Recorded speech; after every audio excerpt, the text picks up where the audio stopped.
Hi everybody, welcome back to another video here on the Sam Cooks Kindness YouTube channel. I am Sam and I am so happy that you are here. This video is going to break down the type of diet that I actually eat and how I lost 68 pounds and have kept it off.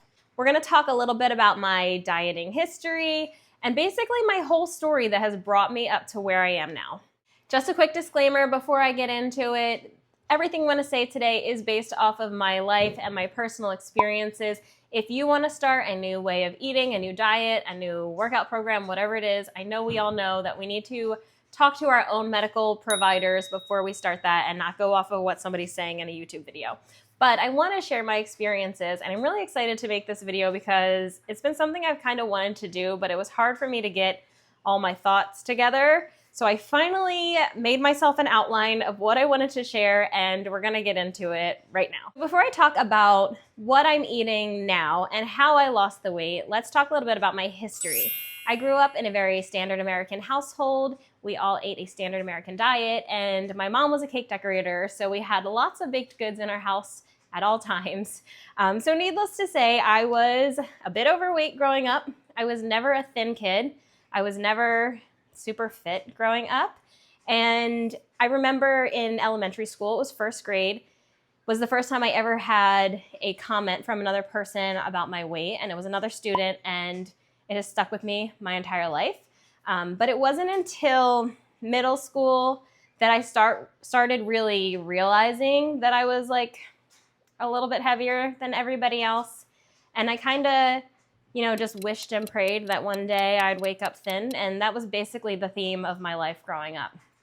Wishing and hoping and not actually having the knowledge to do anything about it. So fast forward to high school, and that was the first time that I felt that I should actually do something to try to lose weight. I was around a lot of fad dieting culture. I think I've tried so many fad diets out there, probably all of them, from the cabbage soup diet to South Beach to Weight Watchers to Beachbody. I've been in and out of them all, and the theme that recurred through all of these fad diets was the same. I would be excited, motivated. I'd start this fad diet and then quickly realize that I'm starving and fall off the wagon just to gorge myself on food and give up and say there's no hope for me. And basically I grew up just wishing and hoping that one day I'd just wake up thin and fit and that I'd have to do no work to get there. And obviously that was not realistic. So that basically cycled through high school. I obviously lost no weight doing that, and honestly probably just gained because my weight was creeping up and up as I got older, and I think that it was because I would try to diet and then I'd restrict too much and fall way to the other side of the spectrum and end up binging on foods, and I'd be sneaking foods when people weren't looking, and I just became obsessed with eating, basically.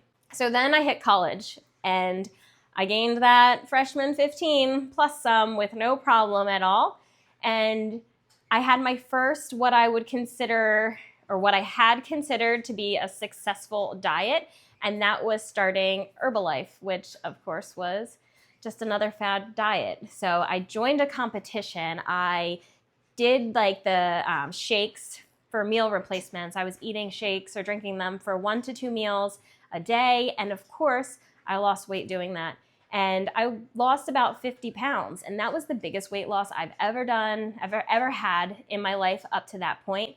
I was so excited. I was so proud.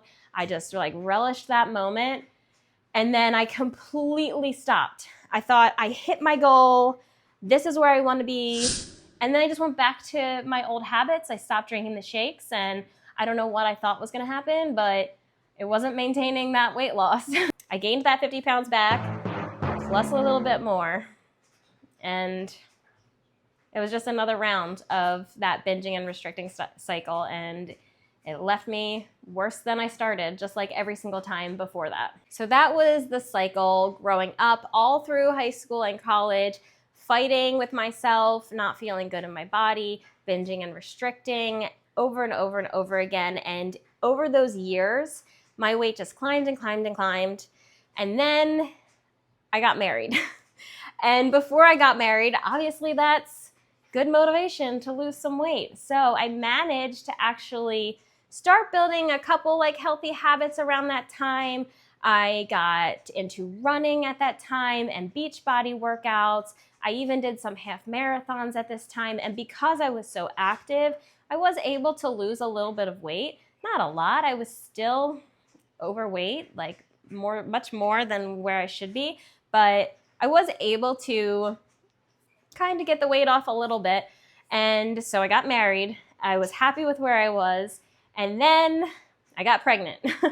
And my first pregnancy, let me tell you, I don't know what I was thinking. All logic just went out the window because I got pregnant and I was like, I can eat whatever I want. Whatever I want. Now, keep in mind, I'm still following like a standard American diet at this time. And I am embarrassed to talk about what I ate in that first pregnancy. I was like, I'm eating for two. And I did. I ate for two and I did a good job at it. So I gained like 50 pounds in that pregnancy. I remember going into my first doctor's appointment and the doctor was like, because I was already overweight to start with going in, the doctor was like, yeah, you can gain about 10 pounds during this pregnancy. And I looked at her and I like laughed in my head and said, yeah, right. And then I went to gain 50 pounds. And the realization of what I was doing to myself didn't hit until I had to take the diabetic test during pregnancy to make sure that you don't have gestational diabetes. And I was borderline gestational diabetic, and I had to do the test again, which is not a fun test. And that was kind of the realization that I was not treating myself or my baby correctly in that moment. And it was really a reality check for me. So I had my baby, my first child, and some of that weight came off. And during this period between my first and my second pregnancy, I discovered the to-be mindset. I'm not sure if anybody's familiar with this, but it was a part of Beachbody. I don't know if it still is or not, but it was actually a pretty decent program, and it helped me learn a little bit more about like macronutrients and how to properly fuel your body and like making portion sizes on your plate and that kind of stuff. And I had some pretty good success with that program, and I lost a decent amount of weight. I don't remember exactly how much, but I just remember feeling like a little bit more in control. It wasn't that same binge restrict cycle that I always fell into. It felt more sustainable to me. And then I got pregnant again. So this was my second pregnancy. And I still actually kept some of the rules from the to-be mindset in my head during the second pregnancy because you were able to adapt it so that it was appropriate during pregnancy. And so that kind of helped me stay in that same mindset. And in that pregnancy, I gained a healthy amount of weight. I think I only gained 20 pounds during that pregnancy. And I had no trouble with the gestational diabetes test. I felt so much better. And that really, like having my kids and going through these weight fluctuations, these extreme weight fluctuations, really just helped me realize that I needed to take better care of my body. So fast forward 2 months, I had my second child, and my husband and I both decided one day that we were going to go vegan for health. We quickly realized that you don't go vegan for health, but after we kind of immersed ourselves in like the vegan culture, we quickly realized that being an ethical vegan really fit with our lifestyle, and we never really looked back after that point. We became ethical vegans, and we just don't eat animal products anymore for ethical reasons.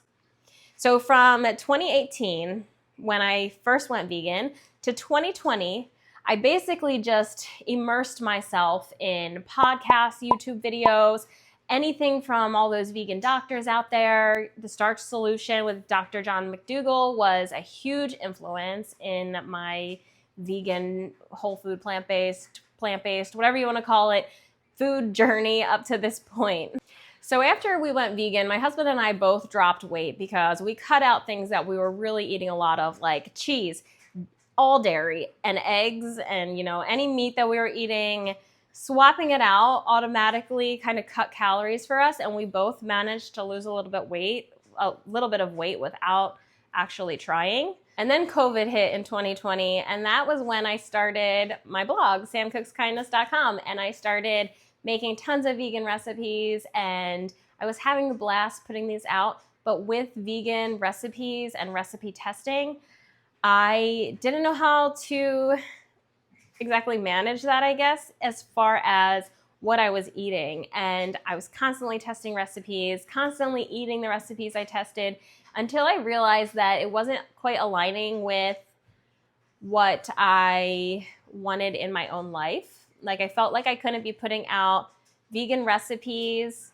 that were not helpful for health and weight loss, because it's not what I wanted to be eating. So right now the blog has kind of taken a turn, and it focuses more on like healthy vegan options that are oil-free and all that stuff. But you can go over there and check that out if you want to. You'll see a combination of both types of recipes over there, because I didn't take off my old stuff, but there's a lot of options for you to try out over there. And all the recent stuff is all like oil-free and whole food plant-based for the most part. So 2022 hits, and I had gained some weight, and I didn't like it, and I was uncomfortable, and I was having a hard time finding myself. Like, after you have kids, not everybody, I'm speaking for myself.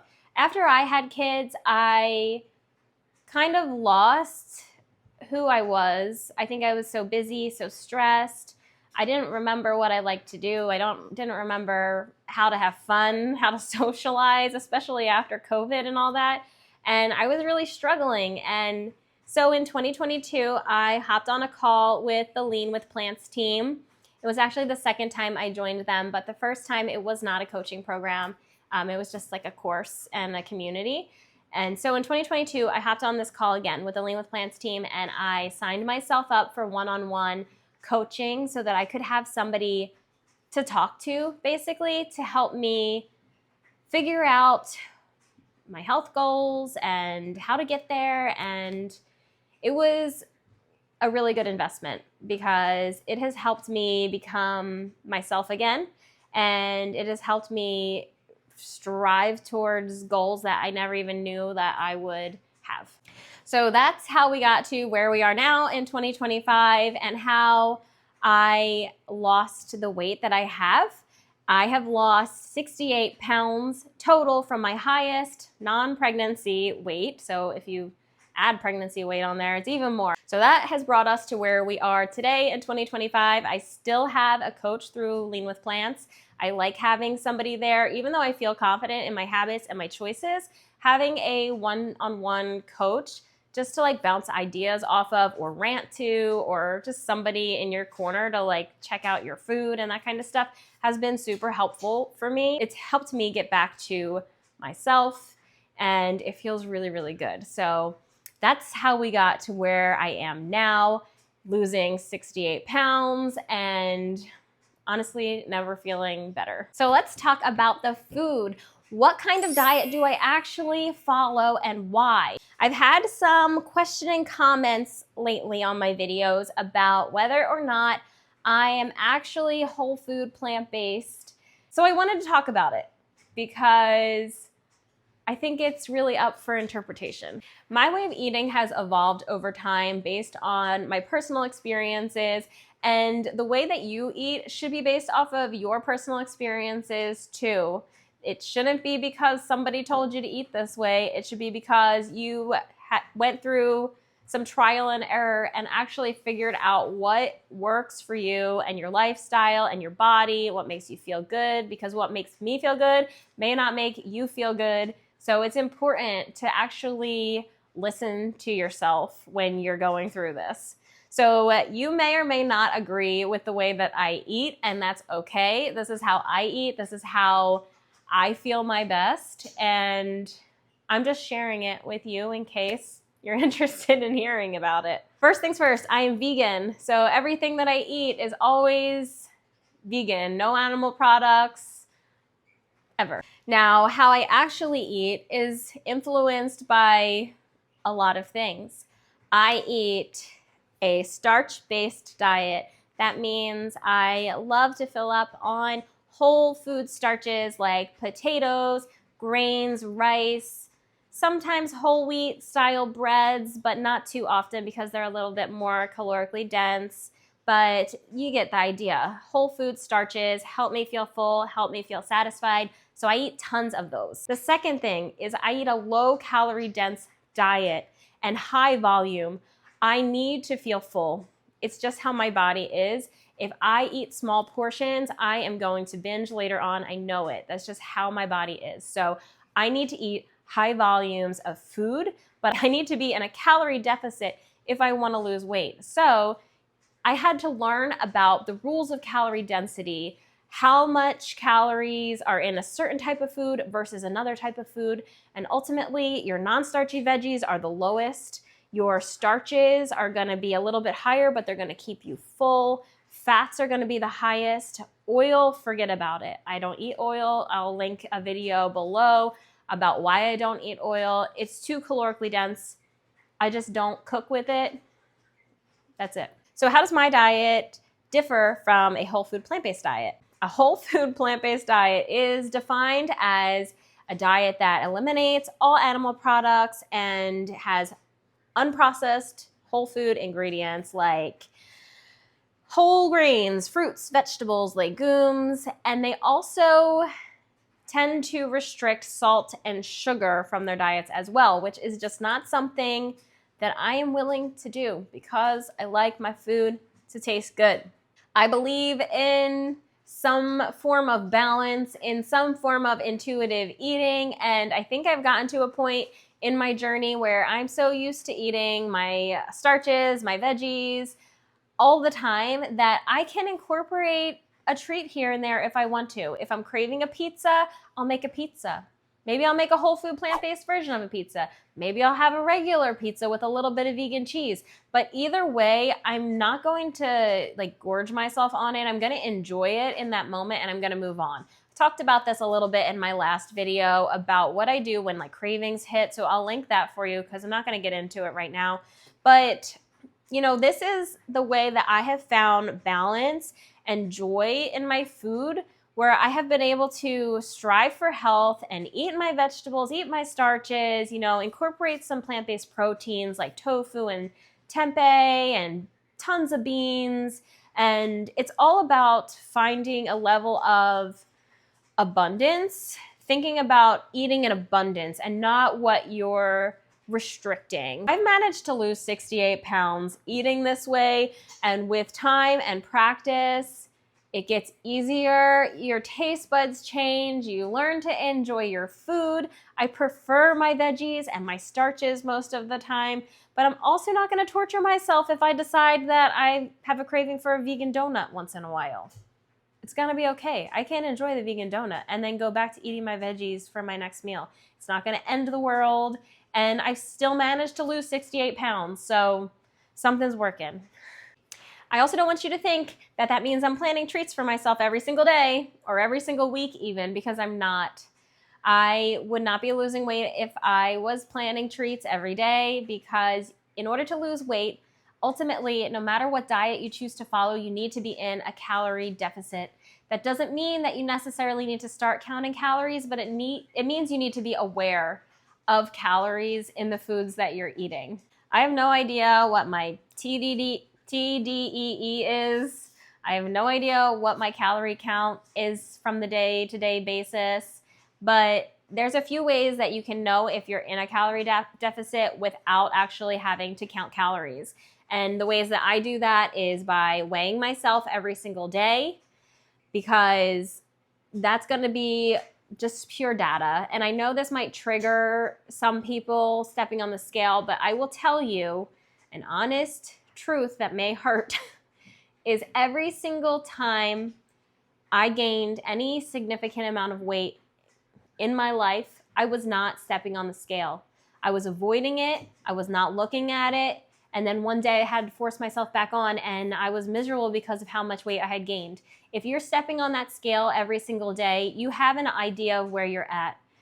Now, there's going to be tons of fluctuations. My scale, I'll pop it up here somewhere. My chart over the last like year and a half, 2 years is so zigzaggy. Like, it is ridiculous. There's so many weight fluctuations. My weight could go up from 1 to 5 pounds in a single day. That does not mean I gained 5 pounds of fat overnight. It means I'm holding onto water somewhere in my body for some reason, and that's it. So even if you're stepping on the scale every day, you should be taking averages of your weight like every week or every month to see where your trend is going. And that way you have an idea if you're in a calorie deficit or not. If 4 weeks pass and you're not seeing that scale start to go down a little bit, then you're not in a calorie deficit and you need to adjust something somewhere. So that's how you're gonna know if you're in a calorie deficit without counting calories.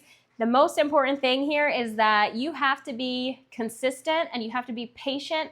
And I know that's not what you want to hear, but my 68-pound weight loss has happened over 6 years.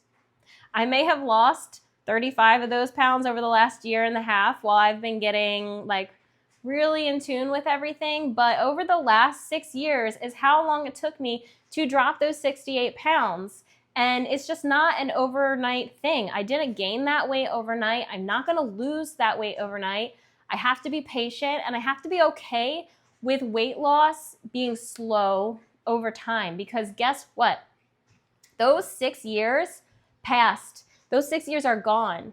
I could have spent the last 6 years still in that same binge restrict cycle that I started at.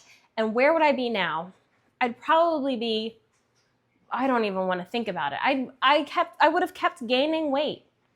So I changed the trajectory of my weight in that 6 years. The time passed, I made changes. It took a long time. It took a lot of learning and growing and trial and error. It took a lot of failing, but the time passed and I am happy with where I am now. Okay, so my personal takeaways here, just to wrap up my journey in a nutshell here, what I think that you can implement into your lives is, number one important thing, if you want to lose weight, if you're on a health journey, is to eat your vegetables, because calories count even if you're not counting calories, and your veggies are super low calorie density. They let you fill up on tons and tons of volume without filling up on tons of calories. So if you're filling up on a ton of broccoli, then that slice of pizza on the side is already going to be diluted in calories and helpful to you losing weight in the long run, because you're filling up on low calorie dense foods. Definitely learn about low calorie density. If you want me to do a video kind of breaking down calorie density and how that really works, leave a comment and let me know. And it's something that I'll work on planning for you if it's something that you're interested in. So first takeaway, eat those veggies, pay attention to calorie density of your foods. Next, weigh yourself every day. If you don't like it, you'll get used to it, I promise. I mean, do what you need to do for your mental health, but if you can handle it, weighing myself every single day for the last year and a half has helped me take away the emotional reaction to the number on the scale. It's just a number, it's just data. And I don't react to it in that visceral way I used to when I was jumping on sporadically and seeing it always going up. So hop on that scale daily for data and to numb yourself to the data, because it doesn't matter. You are not the number on the scale. That is just something to help you know if you are heading in the right direction on your journey. Next, give yourself some grace. You're allowed to fail. You're allowed to have slip-ups.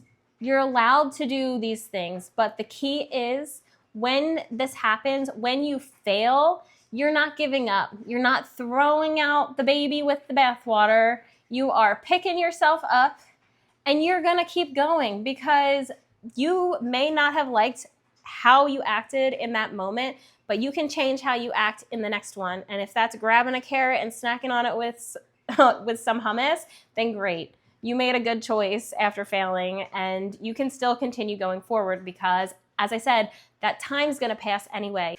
And the last tip is starting small. If you want to make tweaks to eating more of a less processed diet or more high volume, low calorie, dense diet, start by taking little steps. Start by adding an extra side of veggies to your plate. Start by, I don't know, snacking on carrot chips and hummus in between, snacking on grapes. Just start small with something that's easy. You don't have to eat 2 pounds of vegetables like I do every single day if you don't like vegetables. Find a veggie you like, lean into it, and just eat it with every single meal until you can expand on that. I hope that this gave you a little bit more insight into my journey of losing 68 pounds on a high volume, low calorie density, low oil, high starch, low fat, whatever type of diet I may follow. I don't know. If you know what I should call the way that I eat, comment below with ideas, because it's hard to explain in every what I eat in a day video because I don't know the name for it. It's just a mashup of a bunch of things and it's worked for me. And yeah, if you have any ideas, comment and let me know. Don't forget to hit the like button and subscribe to my channel so that you never miss another video. And don't forget, you can support me for free by visiting my blog, samcookskindness.com, where I have tons of vegan recipes that are delicious and wholesome and a variety of everything from some indulgent desserts to completely oil-free, plant-based pizzas. And I'm sure you'll find something that you enjoy. So check it out. I'll link it below and I'll see you in the next one. Bye.